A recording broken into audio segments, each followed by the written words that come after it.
Biden's approval rating is dipping. I wonder what that is about. I wonder why it's dipping. Who knows?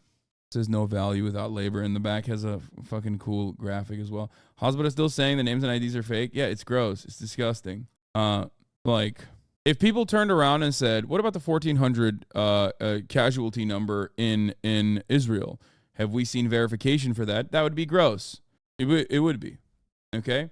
Like, fucking ridiculous. But it's so readily available to say that about Palestinians because they're not human. They're not seen as human. Anyway, have you seen Columbia Uni's doxing truck that they've been using to out pro-Palestinian students? Yeah, they're fucking insane. They're insane. The American trolling operation in defense of Israel is like just so unhinged, dude. It's completely unacceptable. It defies reason. Do you have a Rolex? No. I have a Rolex hat that I got for free. So true. My coworkers all say Israel can/should blast them out the sky. These motherfuckers are country bumpkins from North Carolina. Yes, because they look at Palestinians as enemy combatants. Here we go. We're blasting off. What is happening? Am I being fucking suppressed? 176 likes? What the fuck's going on? I don't understand. Weird. Maybe I just fell off. Reddit is full of Palestinians are actually Nazis takes today. I don't know what's up. Dude, please just stop going on Reddit then. I don't know what to tell you, okay? I don't know what to tell you. Just stop getting your news from Reddit. That's it. Or keep fighting the good fight, I guess. Try to advocate for the truth. But can you help me with how to respond to the health ministry is run by Hamas? Yes, everything is run by Hamas. Hamas is the fucking governing body there. There's a distinction between Al-Qassam and Hamas and the Islamic Jihad and all these other fucking factions, okay? Palestinians are not a monolith. And even fucking the governing body is not a monolith either. It's like saying, sorry, I don't believe the American casualty numbers that the CDC is releasing about fucking COVID because the Defense Department is doing ruthless slaughter in the Middle East, okay? You understand that would be a ridiculous thing to say. Like, you have doctors, you know what I mean? You have politicians, you have doctors, you have people, you have teachers.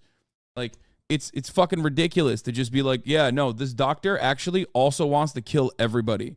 Like, he's Hamas, he wants to kill everybody. That's his goal. Like, hey, come on. Finally, brother, finally? What do you mean? Finally? I've said this already. Like, you're looking at a bunch of dudes who have put their lives on the line to just patch up like little children who have been bombed into oblivion. And you're looking at the assessments, the casualty assessments they're delivering, okay? In the heat of a ethnic cleansing campaign, and you go, oh man, I mean, that's just probably like, it could be incorrect due to the fact that, you know, they're getting fucking bombed relentlessly, okay? And sometimes it might be incorrect. But to say that it's indecently and cynically say that it's like indecently lied about, these numbers, I mean, fuck. I mean, that's insane. It's actually fucking really sad that is even a narrative, and it's gross that it was pushed by Joseph Robinette Biden too. Can we trust the casualty figures in the Hamas-run Gaza Health Ministry? Israel and Joe Biden have questioned the accuracy of the rising death toll, but others point to historical reliability of data. Yeah, I'll say this much. It has never been there's never been a situation where they've lied. Okay? Despite Biden's skepticism about the Gaza Health Ministry death toll numbers, the State Department was citing them just a few months ago. The reality is that they are infinitely more trustworthy. The Gazan Health Ministry is infinitely more trustworthy than the Israeli Defense Forces is propaganda for what targets they're bombing. I will say that, okay? Yes, the Hamas-run Gazan Health Ministry is infinitely more trustworthy. This does not mean that you're going to trust everything that the Al-Qassam Brigade say. This does not mean that you're going to trust everything that, like, Hamas leaders say, okay? But the notion that, like, the health ministry in Gaza is lying about numbers is fucking psychotic, especially when their numbers have always been consistently backed by third-party verification, by the UN, by the American State Department. These estimates have always been used normally and also verified after the fact as well when the rubble clears. And the crazy part about it is that like this started with the Al Ahli hospital where people were just like, yeah, we don't believe it anymore. We don't believe anything anymore. And I think it's very indecent and very silly that everything we know about the circumstance so far shows everything we know so far from the Al Ahli hospital shows that like the Israeli and the American intelligence community and their assessment of the situation has been falsified.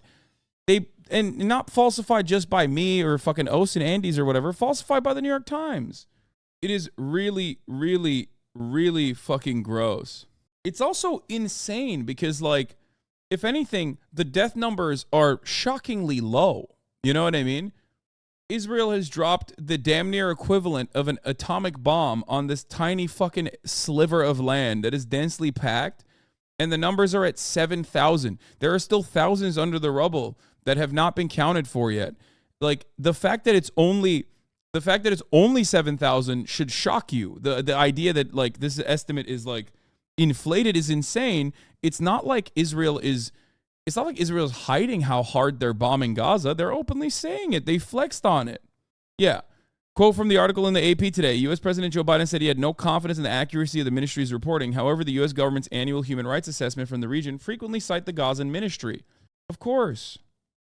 The Palestinian Health Ministry just produced a full list of names of each person killed in Israel's war on Gaza, their ages and their ID numbers. Any journalist can verify the authenticity of this list going through UNRWA or Israel's own population registry of Palestinians. This is readily available information. Okay? The fact that this all of a sudden is now being called into question is psychotic, especially because it's like it's happening in the midst of an ethnic cleansing campaign. And for some weird reason, all of these like uppity ass liberals who are hoity toity and act like they're fucking peace loving doves are literally doing the polite version of genocide denial. It is so disgusting. It is so gross. Okay? It's crazy. Please. I have no notion that the Palestinians are telling the truth about how many people are killed. I'm sure innocents have been killed, and it's the price of waging a war. I love that he also like neatly wraps it up by saying innocents are, of course they're being killed, but that's just the cost of doing business. It's like, you're a fucking asshole, dude. You are a gigantic piece of shit. Fuck you, okay? Fuck you. It is just pure genocide denial, and they're going with it. I'm not gonna, dude, we are losing our grip of power in the world, and we're fucking flinging around wildly on this one last huzzah, okay? Like, I'm not like a BRICS guy by any means, okay? I'm not a big like, oh, BRICS is coming. But the reality is that there are other regional players now. And America recognizes that. And America recognizes that it doesn't have the same level of fucking control that it did for like that brief moment, that interim period from the 90s to like 2020, okay? Where they had just like complete domination. And no, just stop saying like BRICS is coming and dumb shit like that, okay? One of the fucking major power players in BRICS, like as Yanis Varoufakis aptly put, even the BRICS acronym is made up by Americans. Like they added South Africa into the equation so that it could sound easier to say. Okay? Shut the fuck up. Shut up. Stop. All of these countries still operate on the dollar, and also these countries are in contest with one another, in war with one another. They have border conflicts like India and China. The fuck are you talking about, BRICS? But the reality is the reality is that America is losing its grip on power, and on its way, as it loses grip on power, as it loses its like way of controlling, its means of controlling the rest of the nations, they're fucking flinging around like monsters, animals. What arguments do you have against liberals who are afraid of a one-state solution due to anti-Semitism in the area? Anti-Semitism historically for Arab nations is significantly less than anti-Semitism in Europe, okay? Anti-Semitism sparked as a consequence of the Israeli nation state, calling itself a Jewish nation state for all Jews. Okay? Historically speaking, Arab countries or Muslim nations overall have been safe havens for Jewish people who are being cast out of their home countries in Europe oftentimes and in Russia as well due to the anti-Semitic blood libel backed pogroms that were happening. Okay? Ridiculous. Anyway, so yeah, death throes. Exactly. That is what the term is, and that's what's going on with America. The White House spokesman says Gaza's the Ministry of Health is just a front for Hamas. It's run by Hamas, a terrorist organization. I've said it myself up here. We can't take anything coming out. This is why the terrorist designation is so important. This is why it's so important. It's like, oh yeah, dude. Well, many people don't even fucking know, for example, that that Hamas also is like the actual governing body of Gaza, right? They don't know that. So when you don't know that and you find out that that there's a distinction, okay, and that these are, these are like separate entities, you immediately go, oh, well, they're all terrorists. These are terrorist doctors, actually. And that actually works. That works in favor of Israel engaging in its ethnic cleansing campaign, because why are they doing it? They're doing it because everyone that they kill is technically Hamas. They're Hamas affiliated. These are terrorist doctors. These are terrorist health professionals. These are terrorist babies. Okay? Yeah. Out of Hamas, including the so-called Ministry of Health, at face value. Okay. And secondly, the president's talking more about humanitarian pause and reviving. Like, that's crazy to me that you can just like openly state this. Bro, this is genocide denial, okay? This is like no different than being like, oh, I don't know about the Holocaust. I don't know how many people died in the Holocaust. Like, it's the same shit. Except it's like actively happening right now, and we have all the power to stop it.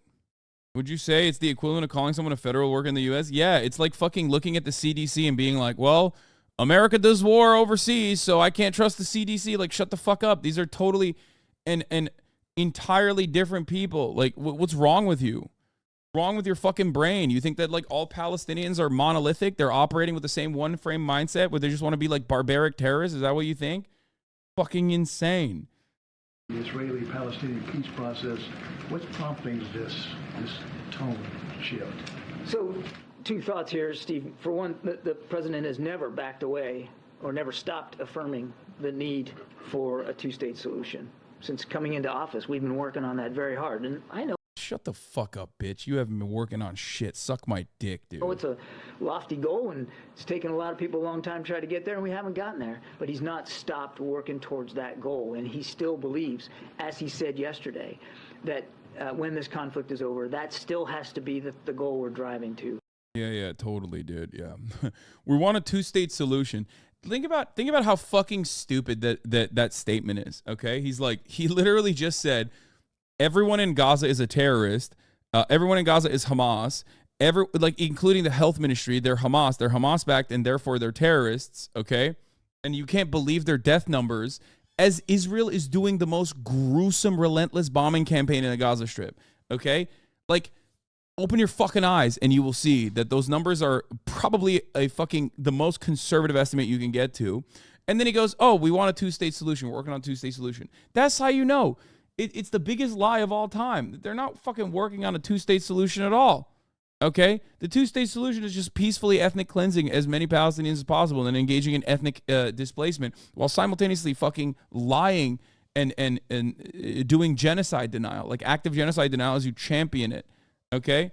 What an incredible two-state solution this is. It's fucking ridiculous, dude. Fucking ridiculous. It's so awful. So you want a two-state solution with a terrorist then? What are you saying? What the fuck are you saying? No. I want a one-state solution, okay? I want a one-state solution. A secular. Oh, that's what I would ask him, not you. Oh, okay. A secular, singular, solitary state. I don't give a fuck what you call it, okay? For equal rights and equal representation for all people living in that area.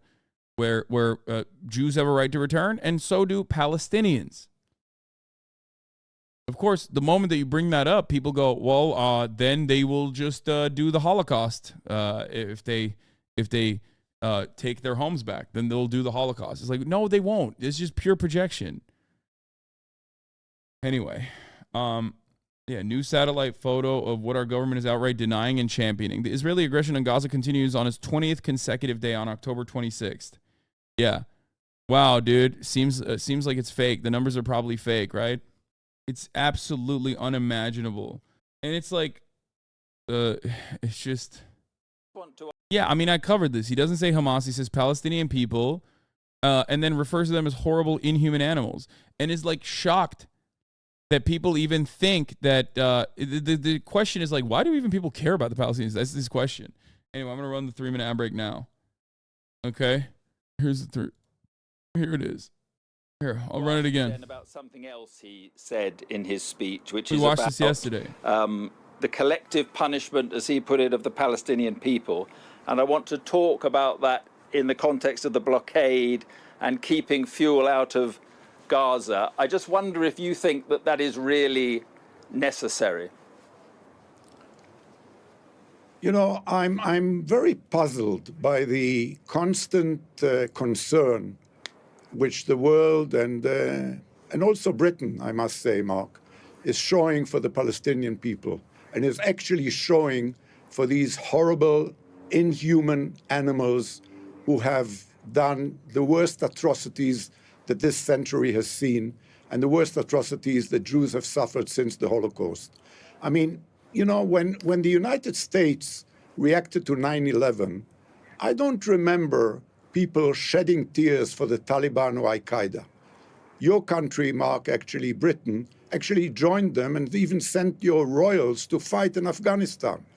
When the Ukrainians reacted to Russia's invasion, I don't remember people worrying about the poor Russian soldiers and whether they had enough food.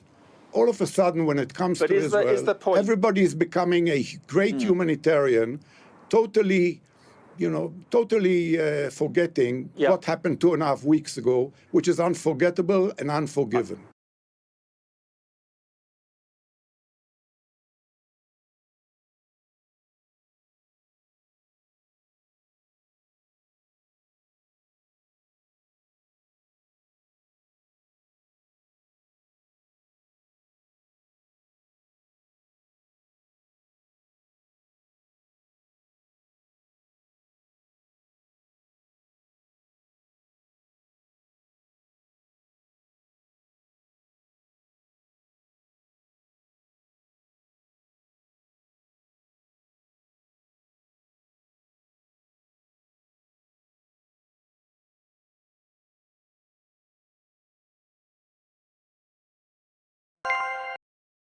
Sorry. Great reaction this is. Man, shut the fuck up. I'm a 32-year-old goddamn adult with a lot of shit going on in the background, okay? I'm sorry that I can't fucking literally be at your beck and call every fucking moment of the goddamn day, okay? There's a chaotic situation unfolding in my house currently. Dumbass. Anyway, this is a video that we watched yesterday as well, so I already know what the fuck is going on. Okay, listen. Fuck. I'm sorry for snapping. It's just that things are exploding in my house right now. We're working on building the podcast studio. Anyway, let's continue. A state for Palestinians that they can live in peace and security and justice. That is a strategic long-term goal. In a tactical sense, as Secretary Blinken said, we do think that there should be consideration made right now for humanitarian pauses. These are localized, temporary, specific pauses on the battlefield so that humanitarian assistance can get in to people that need it, or the people can get out of that area in relative safety. That's what. Yeah, totally, dude. You definitely want that. The American regional spokesman struggled to provide a satisfactory explanation for the false information published by the United States regarding Hamas allegedly stealing humanitarian aid. الولايات المتحدة الأمريكية أدلة جازمة. Says, do you in the United States of America have conclusive evidence على سرقة حماس للأموال المدنية أو أموال المساعدات الإنسانية والمساعدات Hamas stealing the الإنسانية التي humanitarian aid, تذهب للشعب which is الفلسطيني. being sent to هل the لديكم Palestinian أدلة people. Do you جازمة have في هذا conclusive السياق؟ evidence in this context? حماس تقدم هذه الدلائل كل يوم في كل صاروخ التي He says Hamas submits evidence every day in the form of missiles that is launched from the Gaza Strip. Bro, the humanitarian aid does not magically materialize into missiles. What the fuck are you saying?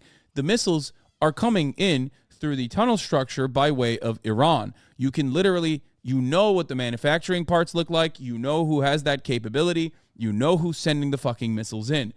There is no, like, you can't turn a bread into a missile, okay? You can't turn grain into missiles. Shut the fuck up. People, dude, a lot of people just refuse to exercise like their brain a little bit, just a fucking minuscule amount when discussing things like this, right? When they say stuff like this, when they're like, oh, dude, humanitarian aid, it turns into, they take all the money and they turn it into missiles. It's like, you can't do that. Do you think that it's just people dropping bags of cash onto Gaza and then like Hamas goes in and like takes all that cash and is like, well, it's time for our missile purchasing operation? No, when humanitarian aid goes into fucking Gaza, it is going into Gaza in the form of buckets of food, bags of grain, bags of flour. It's not going in with like, you know, briefcases full of cash. Shut the fuck up. There is no like missile shop. And do missiles actually get into Gaza? Of course they do. They get in through Iran. The trucks aren't filled with money. Okay? It's filled with humanitarian supplies.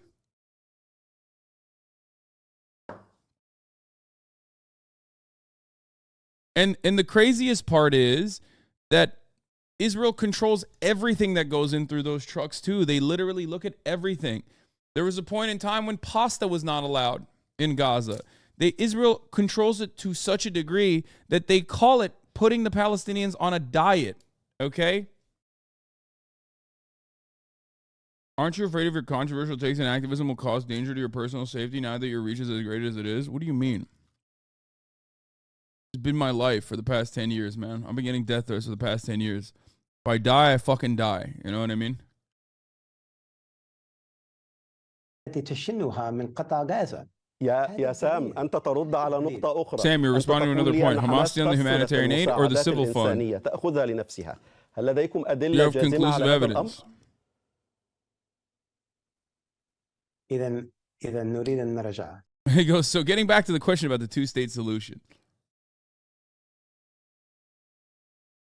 Yeah.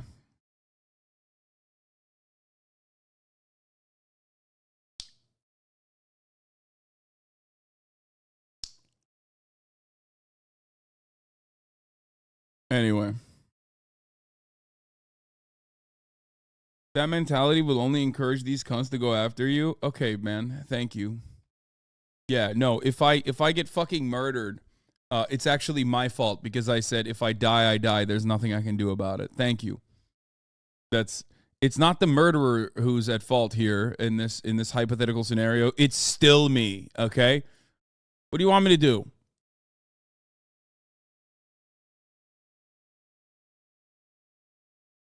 I like that I haven't been murdered yet, and some dumb motherfucker in the chat is still being like, yeah, if it did happen in that hypothetical, it would still be your fault, by the way. I would find a way to say it's your fault.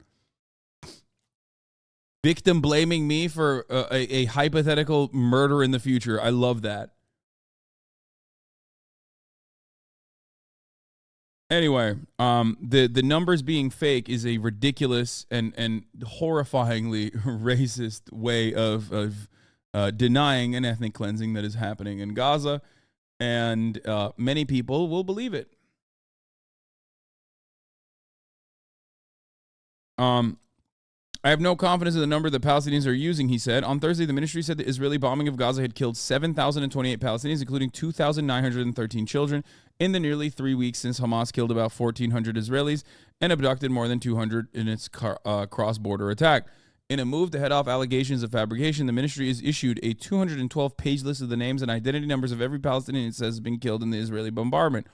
The Council on American Islamic Relations called on Biden to apologize for his shocking and dehumanizing remarks. Of course, it's not going to happen because They are shocking and dehumanizing. They're animals, okay? Joseph Robinette Biden and the American government, the American State Department are fucking animals. They're disgusting, monstrous pieces of shit. I don't know how else to describe it to people, okay? And they're still doing it. John Kirby went on and in a press briefing earlier today said, yeah, they're Hamas. They're run by terrorists. These are terrorist doctors in the fucking Gazan health ministry.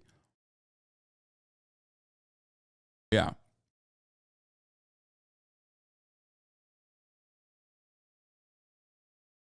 Yeah.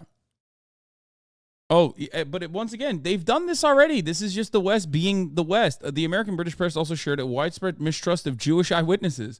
Although the Anglophone press reported on stories released by the Soviets or smuggled reports from Jews trapped in Eastern Europe, these stories were not worthy of complete trust because Jews were interested parties.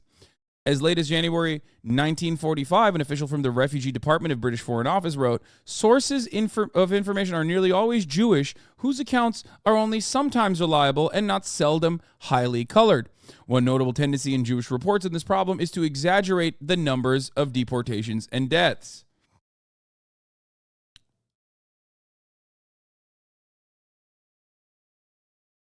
In November 1943, W.H. Lawrence of the New York Times traveled to Kyiv for an inspection of Babi Yar, the major massacre that occurred there, okay, after the Soviets had retaken the city, and filed a skeptical story about the massacre. The article includes phrases such as, it is the contention of the authorities, and when referring to eyewitnesses who said they participated or the story was told by, Lawrence visited the ravine personally but still found it difficult to accept the Soviet version of events.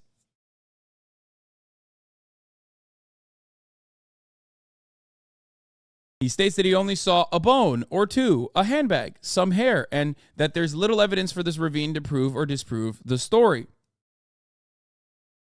What is this? He therefore concludes that on the basis of what we saw, it is impossible for this correspondent to judge the truth or falsity of the story told us. Alexander Worth notes in his book about his experiences with the Red Army, Russia at War, that the BBC turned down his report on Majdanek because they could not believe that Nazi Germany had taken its racial policies so far. Interesting. I said this yesterday. If you are unfamiliar with the reality on the ground, with the Palestinian plight, with how Palestinians are mistreated, both in the West Bank and also absolutely horrifyingly, brutally slaughtered in Gaza, okay, you might believe that it is too far-fetched. Why? After all, how could Israel do such a thing? They are our allies, okay? That makes no sense. Well, guess what? It is happening, and people had said the same things about Jews being slaughtered here in the United States of America and in the West. People thought the exact same things. They were like, dude, the Nazis can't be that brutal at the time. Guess what? They fucking were. Okay? When you look at stuff like this, that's when you realize the most formative, the most important Holocaust historians, okay? And the most important genocide scholars in general are not only Jewish, but also have the perspective that they do against Israel. You might be wondering, like, how does that happen? Except, you know, because they're the most well-read and they are recognizing exactly what the fuck is happening, unfolding in front of their eyes. Something that they've studied their entire fucking lives. Anyway.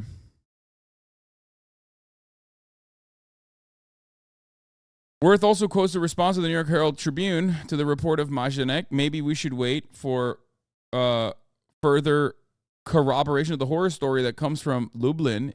Even on top of all, we have been taught of maniacal Nazi ruthlessness. This example sounds inconceivable.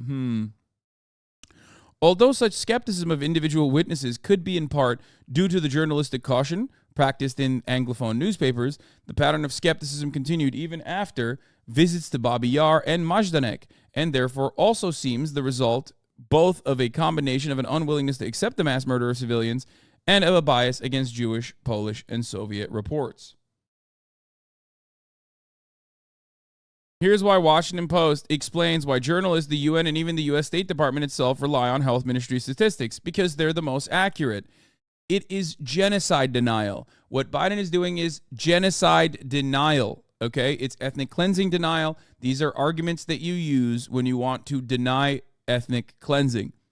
That's why the Western world used these arguments to deny the ethnic cleansing that Jews withstood in the hands of Nazi Germany. It's the same motherfuckers and their grandpappies who said the same fucking shit. The victims are different this time around, but the attitude from the West is still the same. Why news outlets in the UN rely on Gaza's health ministry for death tolls? The Gaza health ministry releases updates on death tolls, which the Post cites. The Post also cites official Israeli figures for Israel's death toll in the conflict. In conflict coverage, official numbers often provide the only view of casualty levels. In the war in Ukraine, the Post reports death tolls issued by the official Ukrainian and Russian sources. International organizations, including the United Nations, usually rely on these same figures as they are seen as the best available. Everyone uses these figures from the Gaza health ministry because those are generally proven to be reliable, said Omar Shakir, Israel and Palestine director at Human Rights Watch. In the times in which we have done our own verification of numbers for particular strikes, I'm not aware of any time which there's been some major discrepancy.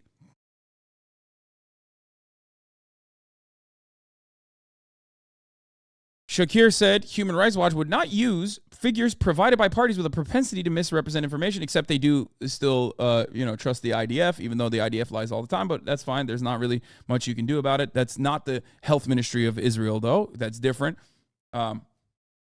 We know that a health ministry is going to base death tolls on assessments coming from hospitals, morgues, etc., he said. They have an ability to collect that in a way that other sources not there can't do.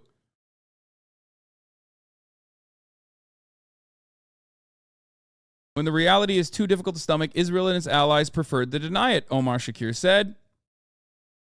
They create a fog of war which provides cover for this to continue to have 100 plus Palestinian children killed every day. Denying genocide is a part of committing it, by the way. Ethan says Hamas runs the health ministry in Palestine. Is that true? I don't want to misinterpret. Please help. Okay, listen to me. Okay? Listen to me. When Joe Biden says that, I get angry. But when you hear that from normal people, okay, they're repeating what they have heard in the fucking news. Do you understand? This is why I yell about the news all the fucking time. Please, I'm giving you why it is absolutely ridiculous to say that the Gazan health ministry has a tendency to lie when the American State Department uses their numbers in the past until they wanted to fucking deny the ethnic cleansing that's currently happening. This has nothing to do with Ethan. Please, this has nothing to do with your favorite content creator in general. Just stop trying to also make this seem like it's as significant by being like, well, he's just casually spreading misinformation. No, you're just saying that because you want to fucking have me argue with Ethan and talk about Ethan. Ethan is not the only person who has made statements that I can disagree with. He has disagreed with my statements. There are plenty of other content creators that you haven't even heard of that have made infinitely worse fucking takes. The reason why you come in here and bring up Ethan is because he's my co-host and my friend, okay? The reason why you want to make this seem like it's more significant is because you want to continue drama instead of having a fucking normal conversation about what's going on in front of your eyes, because you have no other way of comprehending the news that is not through the framework of like this character that I watch on television versus this other character that I watch on television duking it out, okay? There is a reason why I get so fucking mad about Joe Biden repeating this gross lie. There's a reason why I get so fucking mad about John Kirby repeating this gross lie. There's a reason why I get so fucking mad at journalists who are now clarifying, luckily, but sometimes taking what the IDF says and immediately repeating it as though it's conclusive and proven to be true when that institution has lied time and time again to the Western press and to their own press as well. So the reason for why I get mad at that is because that has a secondary and very obvious impact, okay? That secondary and very obvious impact of just fucking saying insane things like this is that people like Ethan are going to believe it, and they're going to go along with it. That's the real problem. The real problem is those who know better willingly misinforming people, not those who have been misinformed, okay? And Ethan is one person. There are infinitely larger forms of misinformation happening right now. The only reason why you care about Ethan is because you want there to be drama between me and Ethan. Okay? That's it. That's the only reason why you are coming in here and trying to justify why you are constantly asking me about, like, well, Ethan said this. Can you address that? Ethan said this. Can you address that? I do not care. Okay? Please. All right. We've spoken about the exodus of Jews from the Arab Peninsula in the context of the current conflict and individuals using the same Muslim nations that ethnically cleansed Jews for years. Yes, those people are misinformed. Okay? Pogroms did occur in Arab countries as a consequence of Arab post-colonial Arab nationalism, and also due to the Israeli nation state and its development project being ruthless to the Palestinians that already existed on that land before mass migration occurred at the hands of a colonial power like England, like Britain. Okay? Historically, however, Muslim nations, Arab nations in general, were infinitely kinder throughout the longest time in history. Arab nations were seen as safe havens for Jews. That's why there were so many Arab Jews. Now they all live in Israel. Okay?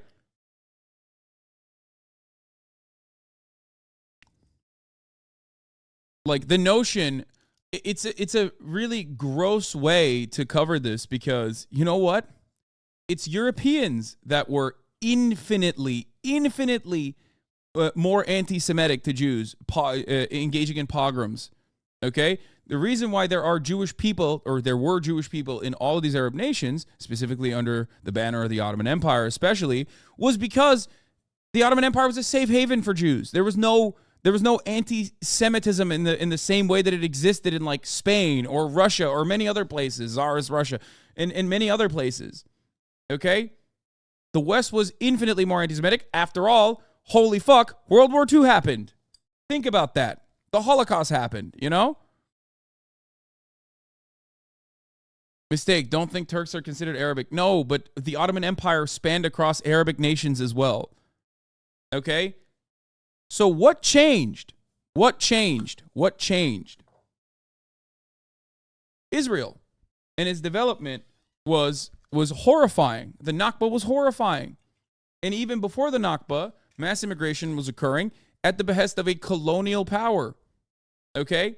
So Arab nationalism paired up with their own personal post-colonial efforts created a tense environment as they saw mass migration happening at the behest of Western powers that they were trying to rid themselves of after they had rid themselves of the Ottoman colonial power, well, the Ottoman Empire, rather, an imperial power. And in that time of conflict, they engaged in pogroms. Okay? Now, this was very beneficial to the Israeli nation state and their interest in general, because they wanted to ensure that people would leave their lands willingly and voluntarily and come to Israel anyway. Okay? So much so that despite the fact that Iraqi Jews had peacefully coexisted for a very long time, even though there were also anti-Semitic attacks happening against the Iraqi Jews at the time, that there is at least reports from Jewish Israeli scholars that showed that Mossad was engaging in bombing campaigns in Iraq in synagogues in an effort to accelerate the mass migration of Jews leaving Iraq. Now, at this point in time, if you wanted to bring, if you said to the Mizrahi Jews living in Israel, like, hey, you can go back to fucking Syria, you can go back to Iraq, you can go back to Morocco, I don't think that they would want to take that offer anyway.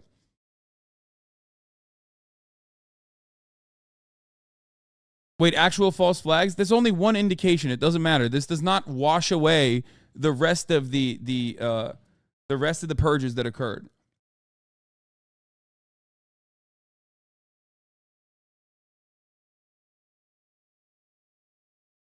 I just want you to understand, historically, Arab nations were not anti-Semitic at all. As a matter of fact, it was the exact opposite. And Europeans love to whitewash their own fucking gross anti-Semitic actions and utilize the post-Nakba formation and attitudes towards Jewish people and attitudes towards Israel in general as a way to say, look, they are the real anti-Semites, not us. It's like, I haven't forgotten.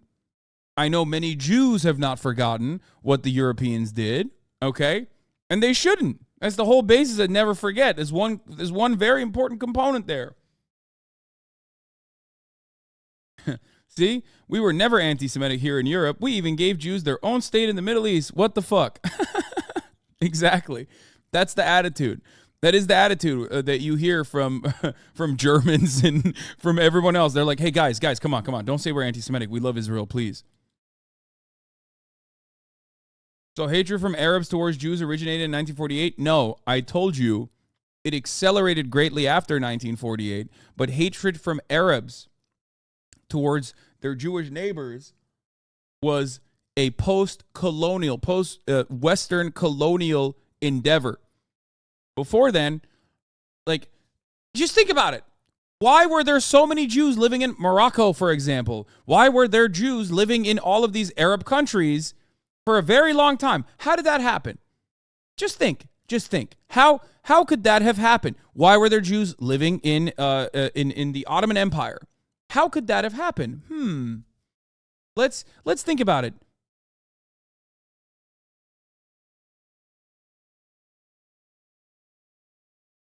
Where were they leaving?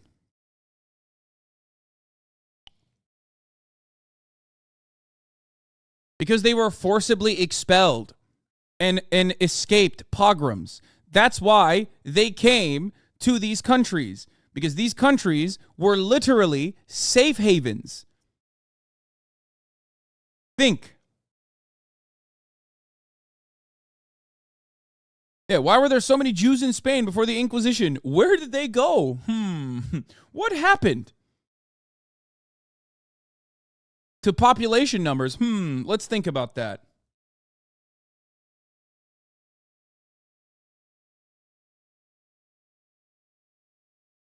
Anyway.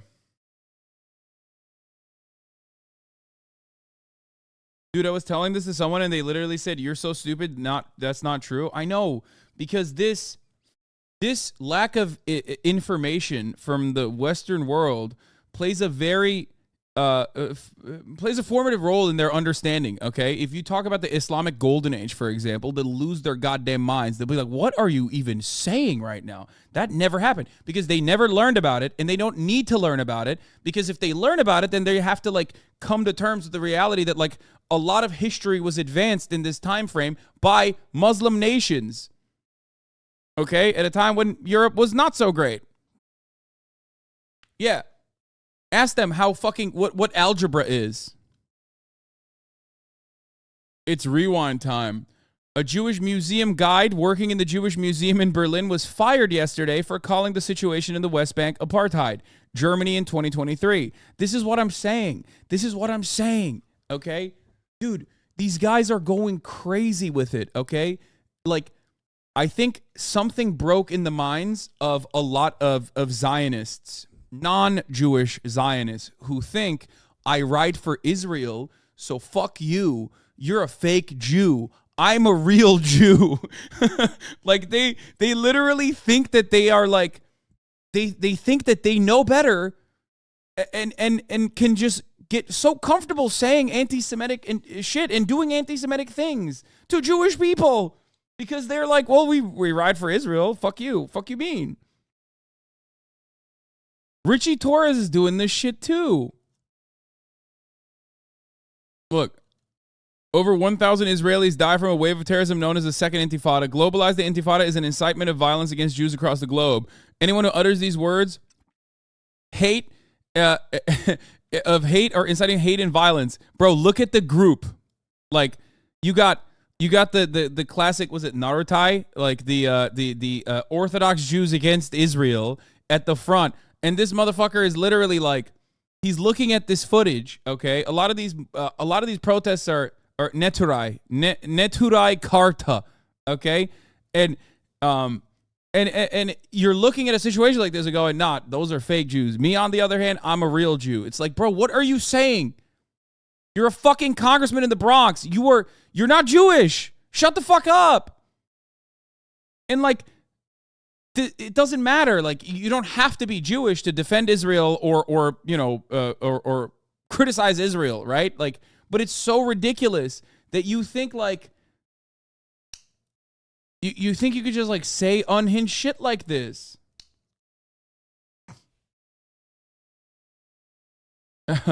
Always get so mad when I hear German media and politicians talk about imported anti-Semitism from Muslim migrants. Motherfucker, my dad didn't do the Holocaust. Yours did. Yeah. But that is in many respects a way to just cope. Okay. That's what it is. It's the barbarian Muslims that, you know, those are the guys who are anti-Semitic, not us. It's like, bitch, what do you mean? Your fucking great grandfather was there. You know what I mean? And he either turned a blind eye to it or directly participated in it. Suck my dick right now. What the fuck? It's nuts. Christians see Jews as the one that killed their Messiah, Jesus. They never forgave Jews. Islam is an Abrahamic religion. They didn't have conflict between them until Christians started their manipulating game for the second day coming.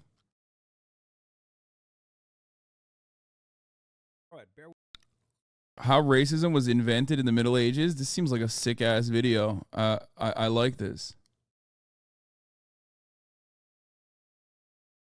The problem is this racism directed at Arabs through imported anti-Semitism works together in motion with a current political right-wing shift. Yeah. It's the same energy as like homophobic ass another Jewish congressperson in the news too. George Santos. Fucking Christ. Stop.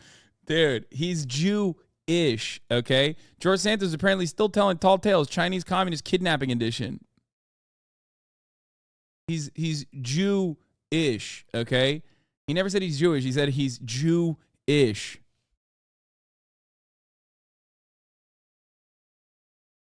Which is a very, like, I've said this already. He is the most canonically Jewish congressperson because this is a Larry David character.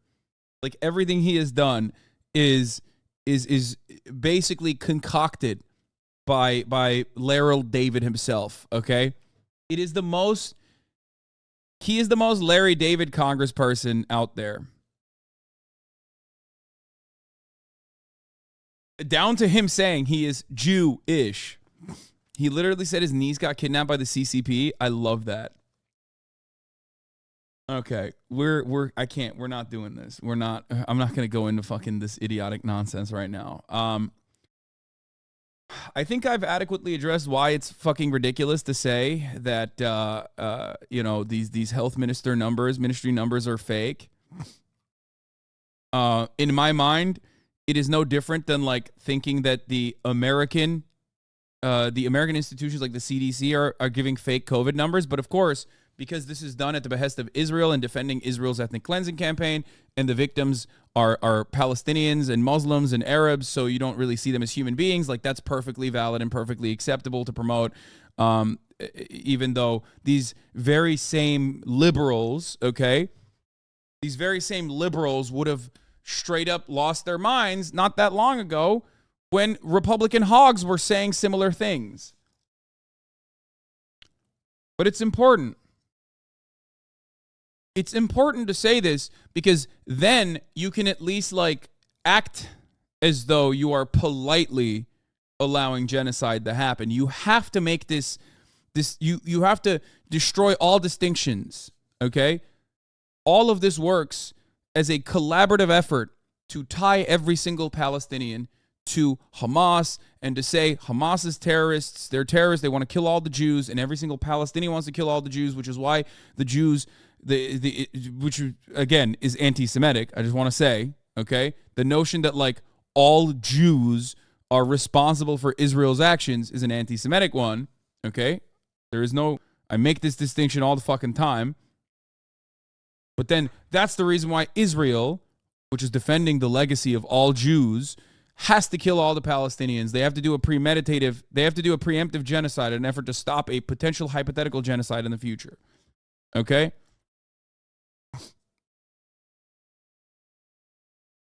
A bunch of people on here and in Hoscord are saying they're not going to vote for Genocide Joe. If you fucking come in here and ask me questions about Hoscord one more goddamn time, I'm going to fucking nuke you first into orbit, okay? Oh my God. Love that you have to preface that this is anti-Semitic. Well, of course I have to preface it. I want to make sure that people don't misunderstand me at all. It is anti-Semitic to say that Israel it's anti-Semitic to say that Jews are a monolith. It's anti-Semitic to say that all Jews care about Israel and that Israel's interests represent the interests of Jews all around the world.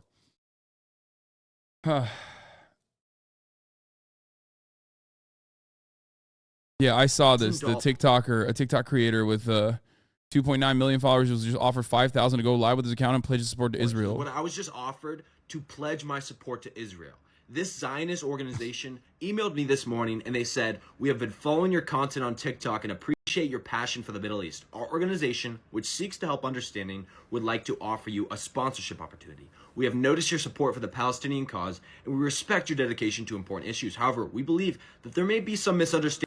I don't believe anything that I see on TikTok. Especially because this says, and you have fallen for the lies of rabid dogs.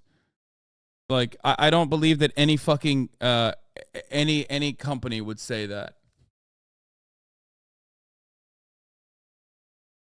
I just don't believe that.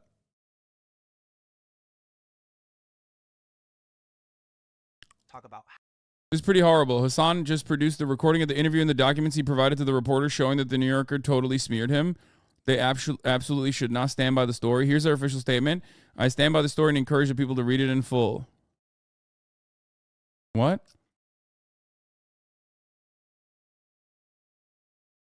Oh, he made a video? Oh, shit. Coke dropped BLM support for it? Oh, wow. That's crazy.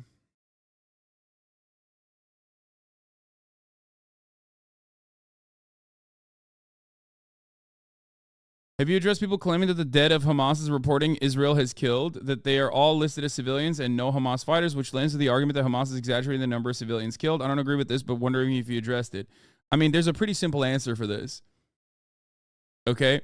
There's a 300-mile tunnel network under Gaza where, like, a lot of the militants in the Al-Qassam brigades and the Islamic Jihad and every other part of the actual Palestinian militancy exist. They live there, okay?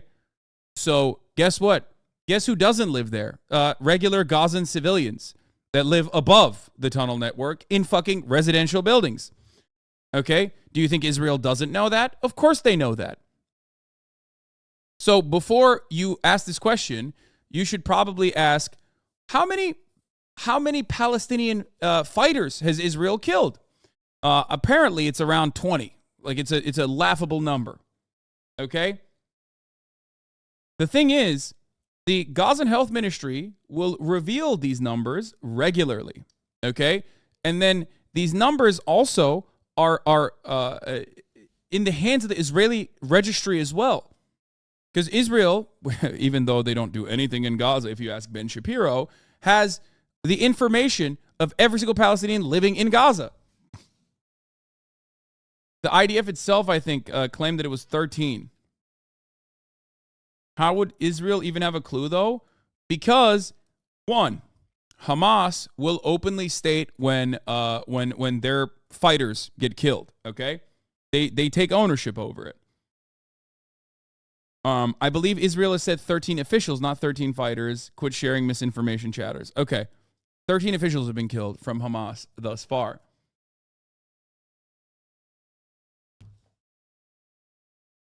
Their goal, I mean, in the past at least, when someone who is a Hamas militant is killed, or an Islamic Jihad militant is killed, they will turn around and recognize that in their own networks, in their own Telegram channels. Okay? They came up with this shit and all those numbers are fake, and why would they believe terrorists on numbers? Yeah. At a certain point, I'm going to have to start banning people if you're simply just going to come in here and not genuinely be curious or interested in understanding how this works. And you're just in here to be like, it's all fake. It's additionally irresponsible and also disgusting, in my opinion, to say such a thing when it's pretty. The numbers are maybe unbelievable in the other direction, specifically in the direction of it being an undercount. Why do I say this? Well, because if you fucking look at the actual situation on the ground, you can see the situation. It's look at Israel's own admissions.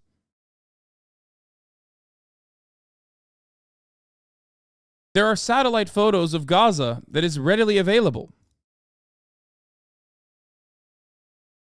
Here.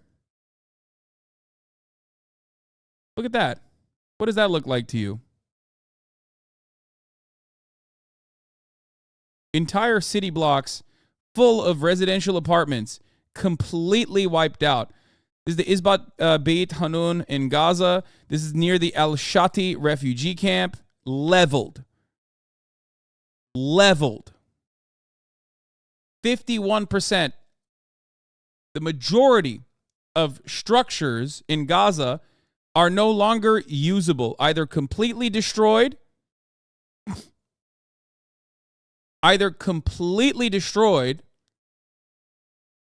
or impossible to stand inside of without like severe repairs. This is genocide. A lot of people always ask, like, how could this have happened? When you look at pivotal turning points, hinge points throughout history, they say, how could this have happened? How could people just turn a blind eye to it? Okay? Well, this is a pretty good opportunity for you to understand exactly how people turn a blind eye to it. This is how. Because there is an ethnic cleansing campaign currently occurring in Gaza, and people are not even necessarily turning a blind eye to it, but instead championing it and pushing for more of it, like openly saying this is great. A varying degree of support. This is a textbook case of genocide. Israel has been explicit about what it's carrying out in Gaza. Why isn't the world listening? And that's true. You don't need to listen to anyone other than Israeli officials to understand that they are very open about the ethnic cleansing campaign that they are currently conducting. Okay? Look at that.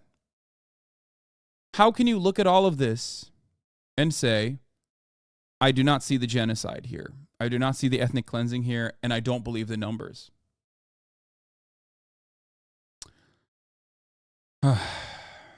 Gross.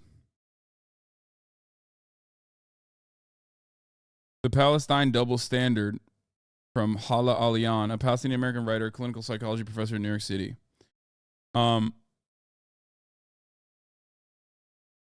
It's because they don't see us Palestinians as human beings, at least not as human as Israelis. No, they just don't see any Arabs or any Muslims or any Palestinians as human beings. They only see their children as enemy combatants, as collateral damage, as a casualty that just simply is unfortunately a casualty that must happen, a casualty that occurred.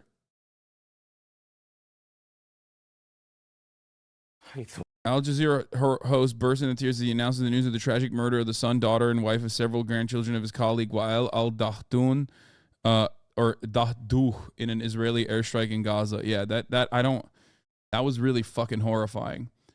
By the way, Israel's doing that deliberately. They've killed 22 journalists so far. They also want to tone down the Al Jazeera coverage. They've tried to ban Al Jazeera from Israel as well. And there's a reason for that. They don't like the coverage. They don't like that there is at least one outlet out there that is legitimately. Oh, really? Holy shit. That was quick.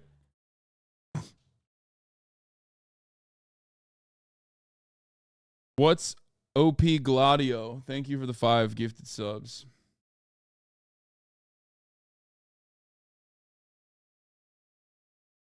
Zvi There we go. Transcribed with English subtitles. Breaking. Israeli official admits that they targeted the Al Jazeera journalist. Oh, I saw this. I saw this last night. I heard about this last night. Here it is. Can someone who speaks Hebrew confirm whether this is correct or not? Because I heard about this yesterday and I was like, there's no way they're so callous that they would fucking say that their families were targeted deliberately. I don't know. Does anyone? No, this is channel 13. It's an Israeli channel. And there's Arabic here as well, but I want to know if the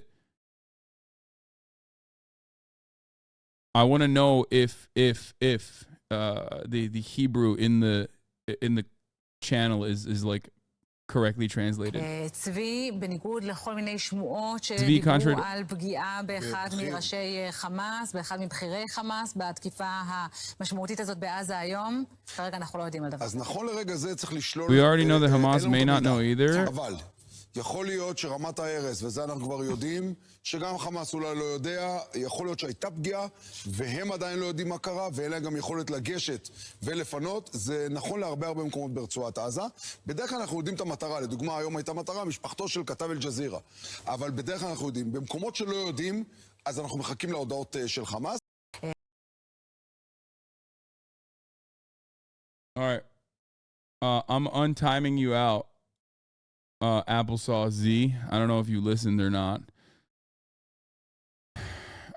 So watch this live, but yeah, this is just a TV commentator. Super callous. He's saying that at the top of the every hour. Fuck you. Yeah, he said that. He just straight up, the translation is correct, that he said,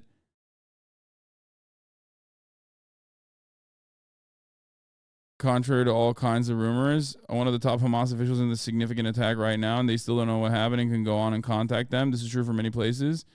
For example, today the target was the family of Khattab Al Jazeera. Yeah, fuck that chatter who fucking debated me in the midst of this, okay? But also, I got, okay? I'll have to admit it. So here it is. The top of the hour ad break is upon us. Fuck you, chatter. The translation is very loose, but he does mention knowing the reporter's families at the location. I mean, this guy is just a fucking, listen, this guy's just some fucking random dickhead on TV. I don't think that this is like an official pronouncement, right? An official declaration. But there have been plenty of official declarations from actual Israeli officials that have said over and over again that they are, they do not have any care or consideration for Palestinian lives, and they want to fucking destroy the entirety of Gaza. So, yeah, no shot that would be OD even for Israel, but holy shit. No, that's not that shocking, I don't think. I know that the motherfucker wrote a whole ass essay on responding to the New Yorker, which is crazy to me. Anyway.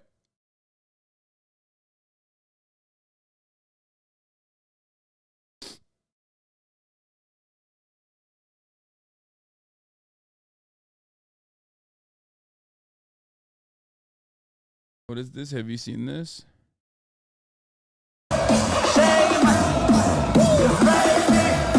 This is an old video. What the fuck? This is a very old video.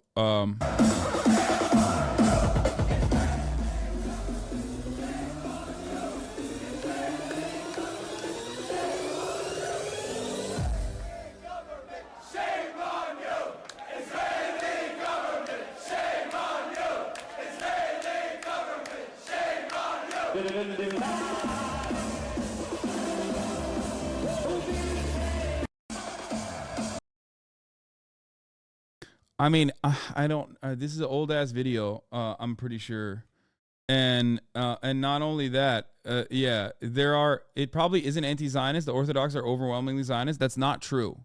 You're wrong.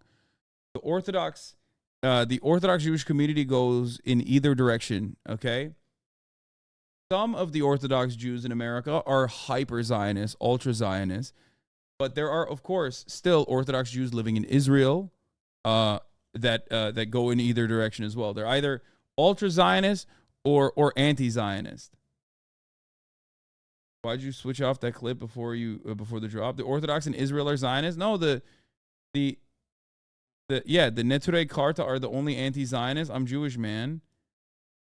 Yeah, I mean, I understand that, but there are still anti-Zionist Orthodox Jews as well, as you also recognize, as you also said. What do you mean?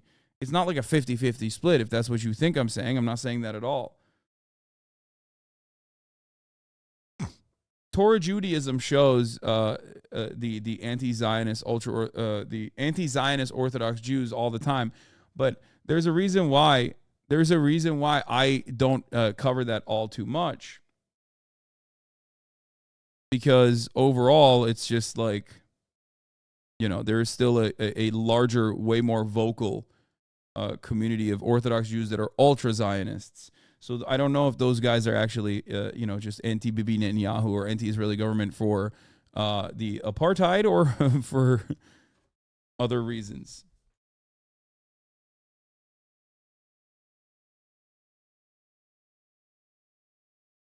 But again, the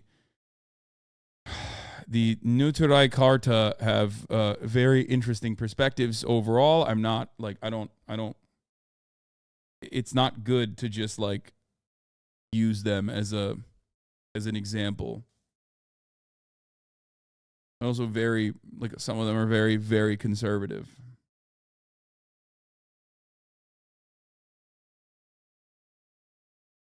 Anyway, I am literally an anti-Zionist and was raised an Orthodox Jew. These people don't know what they're talking about. There's a split in the Neturei Karta between those who are anti-Zionist just for religious reasons, which imply that before the Messiah comes, that Jews should be nationless, stateless, that they're not supposed to have a state. That's what their assessment of the Torah is, that Jews are not supposed to have a state until they get it magically. And then, I guess there's some Orthodox Jews that are anti-Zionist because they don't like the treatment of Palestinians. Anyway, so President Biden should watch some of these videos and ask himself if the crushed children being dragged out of the ruins of their family homes are a fabrication or an acceptable price of war. They are neither, said the council's director, CARE's director. Luke Baker, a former Reuters bureau chief in Jerusalem, is among those calling on news organizations to show skepticism. It seems obvious that any self-respecting news organization would make clear that Hamas's health ministry is run by Hamas. Hamas is a clear propaganda incentive to inflate civilian casualties as much as possible. Like, how can you say that when, I mean, this is no different than like looking at the fucking ovens running, okay, in Auschwitz, and like noticing that there's fucking ash flying everywhere and going, dude, these guys are just inflating the fucking numbers. Like, it's physically something you can see with your own eyes, okay? It's like the Israeli government is flexing that they have done this. Israeli government officials are saying that they are interested in doing this, while simultaneously, weirdly enough, although there are satellite images, you have respectable journalists in the West going, I don't believe the numbers. Others say the ministry has a track record of reliable casualty figures, and it has fallen victim to the propaganda war as Israel seeks to minimize the consequences of its hundreds of bombings raids on Gaza. In the past, the U.S. State Department's annual human rights report indirectly relied on the same ministry's casualty figures, quoting UN statistics drawn from Palestinian data. I'm confused about the relationship between Hamas and Fatah and who was actually funded by the Israeli government. They both are. What do you mean? Fatah is the secular party, and it is what comprises the Palestinian Authority. Hamas is the Muslim Brotherhood cutout that originally started as a charity in 1988, even though their founding charter had some very anti-Semitic things in it, which they have updated in 2017. But Hamas is the government of Gaza now, or at least since 2006, and especially after the failed coup that America tried to implement. Fatah was once a secular front for armed resistance. Now it's a comprador government. Israel funded Hamas when the PLO was still around. Yes. No, but Israel continued to fund Hamas even after the PLO was neutered. Like, there are reports of Benjamin Netanyahu begging people to ensure that by way of Qatar, Hamas can get additional funds.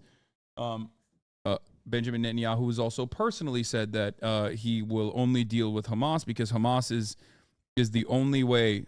Propping up Hamas is the best possible way to ensure that there's never a Palestinian nation state effort, that it can always be thwarted. Why? Because you can just say they're terrorists and fucking get everyone on board and say, well, we can't have a terrorist nation state. That'd be crazy. It also works perfectly side by fucking side. It works perfectly side by side with the same shit that you're hearing right now. Because Hamas are terrorists and because they're brutal, barbarian, ruthless terrorists, that you can't trust the Gazan health ministry. Because why? Because, well, that's the civilian arm, the civilian government of Hamas, and Hamas are terrorists, right? It's a active way. It's a way to actively justify the ongoing ethnic cleansing campaign that's occurring. You know what I mean?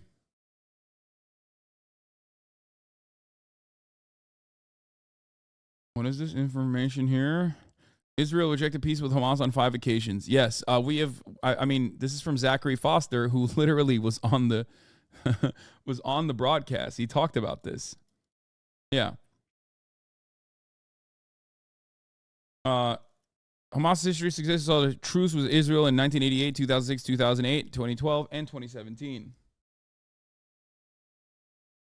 Anyway, I wanted to cover all of this. I wanted to just give you an update because it's fucking gross to do, genocide denial, especially when it's occurring right in front of our eyes. And I hope you guys understand why I think it's gross to do such a thing. But now we're going to move on to American news. That's right. 18 have been killed in Maine in a mass shooting rampage. The killer, the mass shooter, is still at large. Senseless mass shooting after a gunman in Lewiston, Maine, opened fire on a youth night at the town's bowling alley, and then... What is this? The Israeli government airs out genocide on live TV. The Israel supporting ignorant right-wingers literally just can't understand Hebrew. Israel airs out its genocide on live TV daily. It's infuriating to see people people don't believe it's going on when it's legit on TV in Hebrew, usually, so they can censor it. It is infuriating. Yeah. In a restaurant. At least 16 people are dead and dozens more were injured. There is an active manhunt right now for the person of interest. He is considered armed and very dangerous. As we come on the air, the shelter-in-place order has expanded, and people are urged to stay inside and lock their doors. Schools in the area are closed this morning. The gunman stormed a place where families took their children to have fun. He did not stop there, making his way to a second location, the worst mass shooting of the year. Townspeople hid for their lives. Parents shielded their children. Families fled the scene. Some of them got out to reunite with their loved ones. We will hear from survivors this morning. Our team is tracking the latest developments on this tragedy. We begin with Whit Johnson on the scene in Lewiston, Maine. Good morning, Whit. George, good morning to you. Sadly, we've become all too familiar with these types of tragedies, and here we are again at the scene of what is expected to be the deadliest shooting so far of 2023. At least 16 people killed, and behind me is that crime scene, the street blocked off. And if you go halfway down the street, that's where the bowling alley is that was hosting a youth night for children. That's where this suspect began his killing spree, and now an entire community on edge as that killer, considered armed and dangerous, is still on the run. 2 active shooter locations, all available units. This morning, a massive manhunt underway for an armed and dangerous killer after a mass shooting in Maine's second largest city. We have an active shooter. We have multiple injuries. The first 911 call coming in around 7 p.m. from a local bowling alley hosting a youth night for kids bowling league. Authorities releasing these surveillance images showing the suspected gunman armed with a rifle where he began his killing spree. Well, we were inside and it's a normal night of bowling, and out of nowhere he just came in and there was a loud pop. thought it was a balloon. I had my back turned to the door. And as soon as I turned and saw it was not a balloon, he was holding a weapon, I just booked it down the lane and I slid basically into where the pins are and climbed up in the machine and was on top of the machines for about 10 minutes until the cops got there. The suspect then traveling about 4 miles to the second shooting scene at a local bar and restaurant. There are multiple scenes in the city, to include multiple hospitals, a lot of witnesses we're speaking with. At least 16 people killed and dozens injured. It's all ages. It was all ages. Police have identified 40-year-old Robert Card as the person of interest. Sources telling ABC News he has a history of military service and is a firearms instructor, and was treated at a mental health facility over the summer after allegedly... Nice, man. Yeah. It's just like, it just doesn't matter, right? I mean, this shit happens every fucking day, right? And it must be,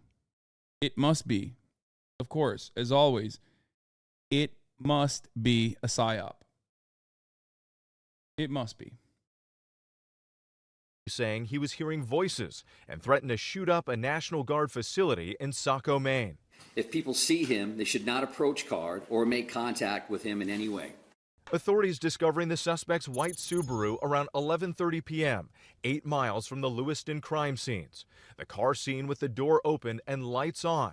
With the suspected killer on the run, the community placed on lockdown, people told to shelter in place. Overnight, we spoke with Megan Hutchinson and her 10-year-old daughter Zoe, who were at the bowling alley. When I turned around, I saw the shooter right behind me. He had just come in the door. I don't know if that was just a warning shot or if he actually shot somebody with that one.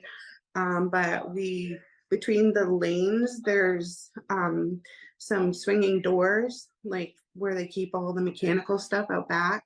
So we kind of all just ran that way. We barricaded in there, and another parent was in the room with me. She had a phone. She called 911. Zoe's leg grazed by a bullet.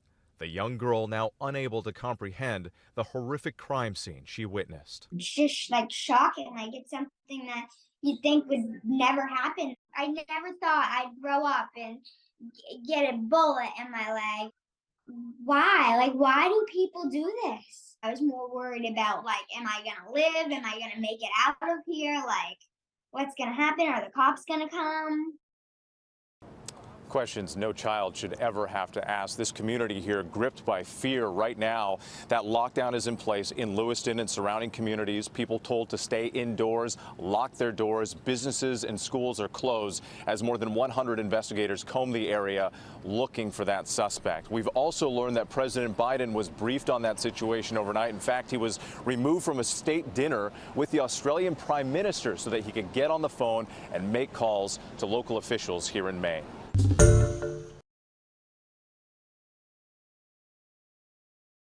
We're back in it. We're back in it, dude. Yeah, also this dude was a big Cat Turd fan as shown by his Twitter likes. So here's Cat Turd's response. That's cool, man. Yeah, shall not be infringed as in this guy who is literally, even by Republican standards, a guy that shouldn't have a gun. Cat Turd thinks is perfectly valid to keep arming and not taking his guns away. Ay, ay, ay, ay, ay. Okay, I fucking chills, dude. I have chills. So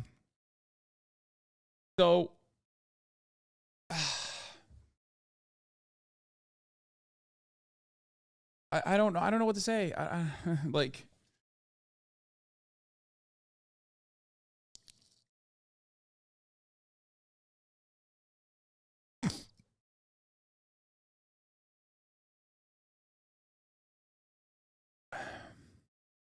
I live 30 minutes away. We're sheltering in place and everyone's closed except fucking Trader Joe's, which opened with no regards to their employees' safety. I talked about this before. I tweeted about it earlier this morning as well, where it's we treat gun violence and mass shootings as a naturally occurring phenomena, okay? And you have to do that. You have to do that because there's just no fucking way. There's no other way to view it. Because we're not going to get anything done. We're never going to pass legislation, even though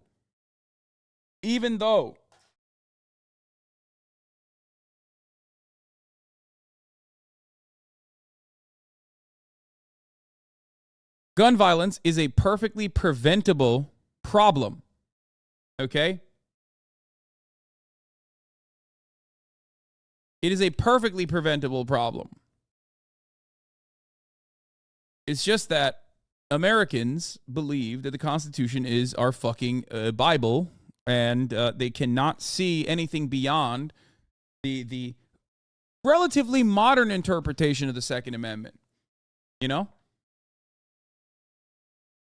And it's perfectly tied to the interests of the gun lobby, the gun manufacturers. And it's perfectly tied to Americans utilizing their consumption as their cultural signifier. In this circumstance, their consumption is guns, you know? And becoming single-issue voters that will do everything to ensure that they can continue having their toys. By the way, it's harder to buy Sudafed in Maine than it is to buy an AR-15. Yeah, well, that makes sense. Well, we're going to continue our coverage of the mass shooting in Maine. We just heard a press conference, and you heard from Vlad a lot of the details that were revealed in that press conference. Robert Card, a 40-year-old man, has gone from a person of interest to a suspect facing murder charges. We know that there were 2 locations that the shootings occurred at, and we got a little more detail about when the shootings happened. The initial 911 calls came in at just 6:56 last night at the Just-in-Time Recreational Center in Lewiston. There, 7 people were killed, 6 men and 1 woman. And then just 7:08, really not long after the first series of 911 calls, another location, a Smenji's, which is, they called it a Smenji's Billiards. It's sort of like a restaurant as well. 8 men killed, 1 inside, and the rest of them, 1 outside rather, and the rest of them inside the facility. 3 other people, well, several people were transported to hospital, but 3 people died at the hospital, bringing the total number of dead to 18. 13 injured. The police would not talk about the ages.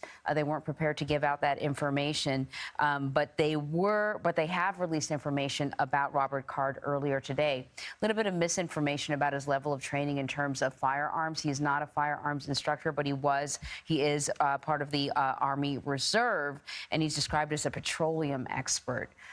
So our Elaine Keano has been covering this story on the ground for us, and we want to take you there. We also have Charles Marino standing by. He's a former Homeland Security Department advisor and agent. But I'm going to start with you, Elaine. This is something that can rock any community, but particularly in Maine, where they don't have a lot of homicides. That's exactly right. And I spoke with one resident this morning who basically, when I asked him, have you ever had anything comparable like this happen here? He said, absolutely not. This is just a quiet. Yeah, no red flag laws. Pretty easy to buy fucking guns. This guy was institutionalized numerous times, it seems. It's great. Cool stuff overall. People like to treat this person like it's an anomaly, but freaks like this are all too common in the state. Everyone knows someone like this in their area who's an arsenal in their closet could snap at any moment, and the state has no protections against people like this owning firearms. Yeah, guns are incredibly easy to acquire. They are readily available, readily accessible. We have no structure that helps people with undergoing severe mental health complications. As conditions worsen and everybody hyper focuses on their toys and the things that they purchase, and that thing being guns, they become more rabid in their defense of maintaining their guns and maintaining their arsenal. And there is no interest at all in moderating any of this, in regulating any of this. So what the fuck do we think is going to happen?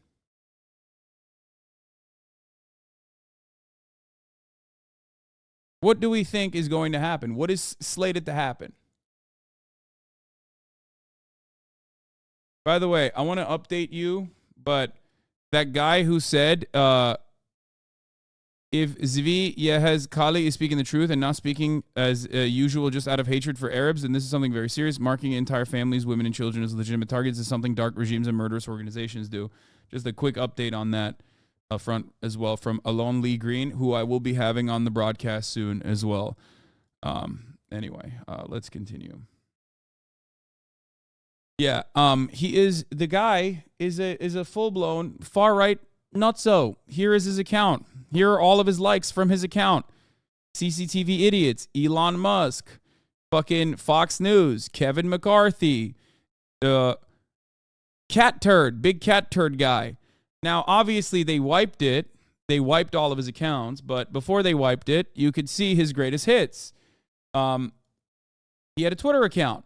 A lot of these guys have Twitter accounts. A lot of these guys get radicalized by watching television.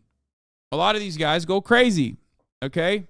This is not the first time this has happened. It's not even the first time this happened this week.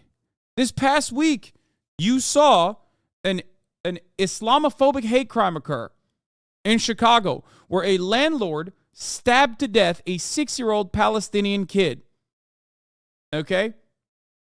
And stabbed the mother as well. Luckily, she survived so she could tell the tale. And what we found out from the landlord, who is now in custody, and his family members, is that over the course of many, many years, he has become increasingly radicalized through talk radio. Yeah. For years and years, I have, and many others have, talked about the radicalization that occurs with far-right, anti-government extremists, okay? Damn, this guy's good.